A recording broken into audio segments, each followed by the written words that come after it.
জমিন কিয়ামতের ময়দানে তার প্রত্যেকটা জায়গায় কে কি কর্ম করছে, কোথায় সিজদা দিতে কথাও বলবে, কোথায় চুরি করছে কথাও বলবে, কোথায় নেশা করছে কথাও বলবে, কোথায় রাতের অন্ধকারে চুরি টুপি এসে মসজিদে দান বাক্সের ভিতরে দান করছে এ কথাও জমিন কিয়ামতের ময়দানে সে নিজে মুখ খুলে দিবে, আল্লাহ নিজে স্বীকারোক্তি দিতে শুরু করবে। সুবহানাল্লাহ। ওয়ায়ুকাল্লিমুনা আইদিহিম وتشهد أرجلهم بما كانوا يكسبون। কোন ব্যক্তি মরে গেলে তার অনেক কিছুই তার বিপক্ষে সাক্ষী দিবে। কিয়ামতের ময়দানে যে হাত দিয়ে তুমি আজকে অন্যায় করো, এই হাত তোমার বিপক্ষে সাক্ষী দিবে।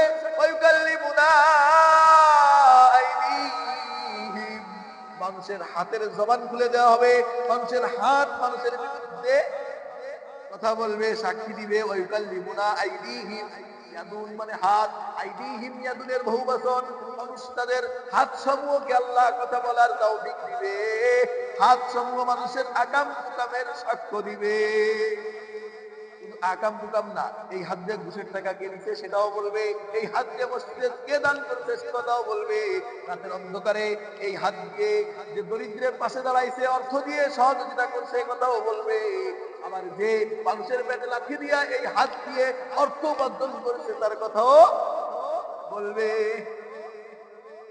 ওয়াতাশহাদু আরজুলুহুম বিমা কানু ইয়াকসিবুন, ভালো কাজের জন্য পাও ব্যবহার করে হেঁটে হেঁটে গেছো এই কথাও পাও বলে দিবে। খারাপ কাজের জন্য সকালে উঠে ফিকির করছো আর পাও দিয়ে ঘুরছো, কাকে বাস দেওয়া যায় এই কথাও পাও বলে দিবে। এই কথাও পা বলে দিবে, সাক্ষী দিবে।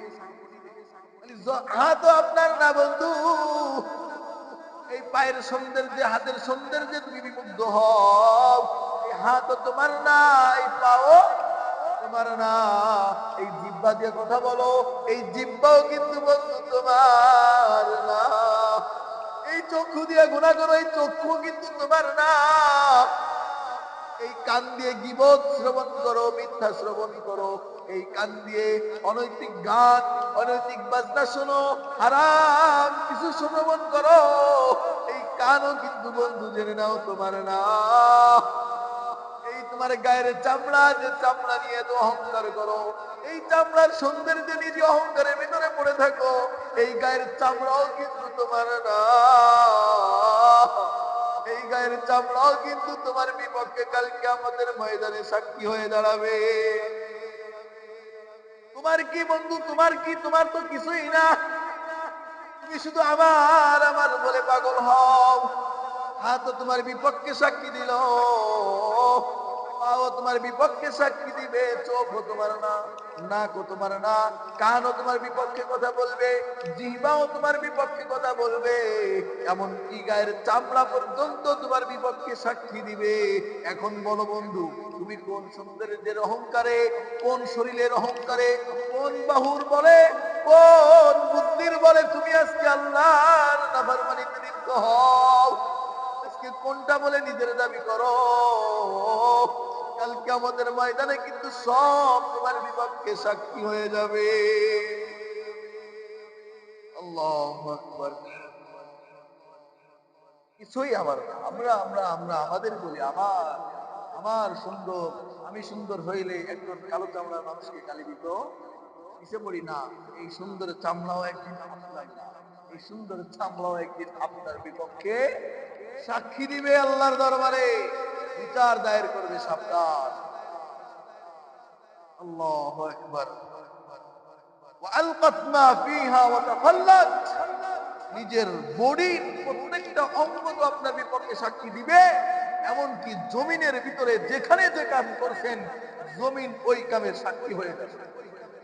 এখন লুকান কোথায় পারেন? জমিন ছেড়ে দিয়ে লুকান কোথায় পারেন? পারবেন? হাত পা রেখে যাইতে পারবেন? চক্ষু নাক কান জিহ্বা রেখে যাইতে পারবেন? যদি যেদিন দেখবেন যে হাত নেওয়া লাগবে না, পা নেওয়া লাগবে না, চক্ষু নেওয়া লাগবে না, জিহ্বা নেওয়া লাগবে না, কান নেওয়া লাগবে না, শরীরের চামড়া বাদে জমিন থেকে বের হয়ে যায় আমি গুনাহ করতে পারবো, সেই দিন গুনাহ করবেন, সেই দিন গুনাহ করবেন। আর যদি মনে করেন যে না কখনোই এটা সম্ভব না, তাহলে গুনার ধারে কাছেও যাওয়া যাবে। আল্লাহ তাআলা আমাদের সবাইকে গুনাহমুক্ত একটা জিন্দেগি, গুনাহমুক্ত একটা জীবন দান করুন। সবাই বলেন আমিন। আজকে 4 আয়াত আলোচনা করলাম।